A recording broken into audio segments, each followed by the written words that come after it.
நான் காட்ட போகிற இந்த வீடியோவை மனசை திடப்படுத்திட்டு பாருங்கள்.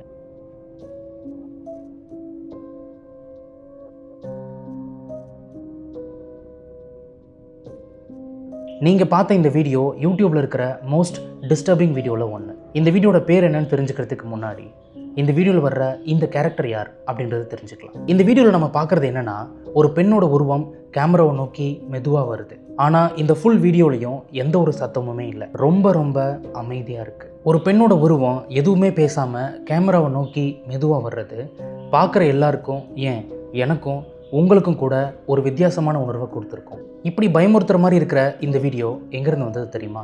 இந்த வீடியோ ஜப்பான்லேருந்து வந்ததா சிலர் சொல்கிறாங்க. ஆனால் ரெடிட், யூடியூப் இது ரெண்டுலேயும் இந்த வீடியோவை பற்றி ரொம்ப விசித்திரமான கமெண்ட்ஸ்லாம் பரவ ஆரம்பிக்குது. இப்படி சோஷியல் மீடியா ஃபுல்லாக இதை பற்றி பேசு பொருளானதுமே இந்த மாதிரி மர்மமான வீடியோஸை ரிசர்ச் பண்ணுறவங்க இந்த வீடியோவை ரிசர்ச் பண்ண ஸ்டார்ட் பண்ணாங்க. அப்போதான் அவங்களுக்கு இந்த வீடியோவிலேருந்து ஒரு முக்கியமான க்ளூ கிடைச்சிது. ஜப்பானில் யதார்த்தமான முகமூடிகள் செய்கிற பிஸ்னஸ் ரொம்ப ஃபேமஸ். ஜப்பானில் தயாராகிற இந்த சிலிகான் அண்ட் டேலக்ஸ் இந்த முகமூடியை விளம்பரத்துக்காக சில பேர் செஞ்சுருக்கலாம் அப்படின்னு சொல்கிறாங்க. இன்னும் சில பேர் இது இன்டர்நெட்டில் டீப் வெப்லேருந்து வந்ததாகவும் சொல்கிறாங்க. சரி, ஒரு ஆடுக்காக பண்ணியிருந்தா ஏன் எந்த ஒரு வாய்ஸ் எந்த ஒரு டைலாகுமே இல்லாமல் வெறும் முகமூடியை மட்டும் காட்டுற மாதிரி இந்த வீடியோ இருக்கணும்?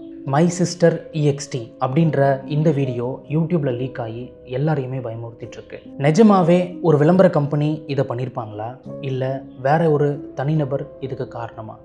இதை பார்த்ததும் உங்கள் மனசில் என்ன தோணுச்சு? உங்களோட ஒப்பீனியனை கமெண்ட்டில் சொல்லுங்கள். எவ்வளோ பேர் கரெக்டான பதில் சொல்கிறீங்கன்னு பார்க்கலாம்.